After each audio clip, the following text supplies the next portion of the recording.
અરવલ્લી જિલ્લા કિસાન સમિતિ દ્વારા બાયડ મામલતદાર કચેરી ખાતે ભૂમાફિયાઓ વિરુદ્ધ આવેદનપત્ર આપવામાં આવ્યું. આજે તારીખ 24/8/2026ને સોમવારના રોજ ગુજરાત અરવલ્લી જિલ્લા કિસાન સમિતિ તરફથી મુખ્યમંત્રીને સંબોધીને આવેદનપત્ર આપવામાં આવ્યું હતું. આ આવેદનપત્ર બાયડ મામલતદાર મારફતે આપવામાં આવ્યું હતું. આજે બપોરે 12 વાગે આશરે 70થી 80 જેટલા ખેડૂતો બસ સ્ટેશનથી નીકળીને મામલતદાર કચેરી પહોંચ્યા હતા અને મામલતદારશ્રીને આવેદનપત્ર આપ્યું હતું. રેલીમાં ખેડૂતોએ સૂત્રોચ્ચાર કર્યા હતા. બોગસ દસ્તાવેજો, ખોટા સોગંદનામા અને ગરીબ માણસોની જમીન હડપવાનું બંધ કરો. પ્રાંત કચેરી અને મામલતદાર કચેરીમાં એજન્ટો, દલાલો અને ભૂમાફિયાઓ દ્વારા ગરીબ ખેડૂતોની જમીન હડપવા ખોટા દસ્તાવેજો, ખોટા સોગંદનામા કરવામાં આવે છે, જેની ચકાસણી કરવામાં આવતી નથી અને ખોટા દસ્તાવેજો કરવામાં આવે છે. જમીન માફિયાઓ આ દસ્તાવેજ દબાવી રાખે છે અને થોડાક સમય પછી નોંધ પડાવે છે.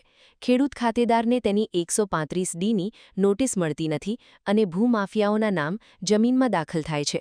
આવા કેટલાય બનાવો જિલ્લામાં બની રહ્યા છે અને આ 8 કિલોમીટરની મર્યાદા રદ કર્યા પછી ખૂબ વધી ગયા છે.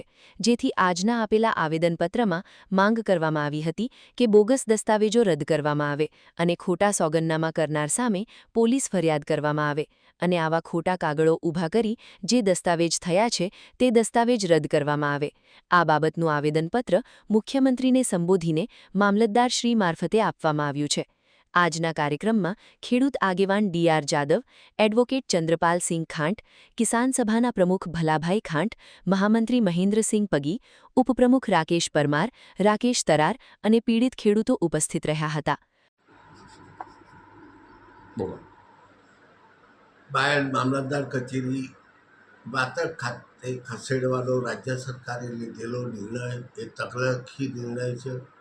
બાયડ તાલુકાની પ્રજા હંમેશા મુખ્ય મથક ઉપર આવતી હોય છે. જિલ્લા તાલુકા કક્ષાની બીજી તમામ કચેરીઓ જ્યારે બાયડમાં હોય અને અત્યારે વાતક મામલતદાર કચેરી વાતક ખસેડતો લોકોને ખૂબ જ તકલીફ પડે આર્થિક રીતે અને સમયમાં.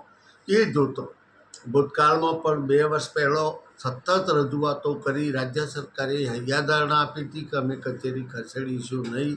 પૂરતી જમીન ઉપલબ્ધ હોવા છતાં સરકારના વાત્રક ખાતે મામલતદાર કચેરી ખસેડવાનો નિર્ણય એ તકલખી નિર્ણય છે. તેની સામે તાલુકાના કોંગ્રેસના આગેવાનો, પૂર્વ ધારાસભ્ય તરીકે હું અને તાલુકા કોંગ્રેસ પ્રમુખ, જિલ્લા કોંગ્રેસના ઉપપ્રમુખ અશોકસિંહ, અમે બધા મળી તાલુકાના તમામ કાર્યકરો કોંગ્રેસના મળી અને આવતીકાલે તારીખ 25/8ના રોજ ધરણાનો કાર્યક્રમ આપેલો છે. તાલુકાની પ્રજાને વિનંતી છે કે અમારી સાથે જોડાઓ. આ તકલખી નિર્ણય સામે ધરણા ખૂબ મક્કમ રીતે થાય અને સરકારને ફેર વિચારણા કરવાની ફરજ પડે એવી અમારી માંગ. રિપોર્ટર દિનેશ પટેલ, ઉત્તર ગુજરાત.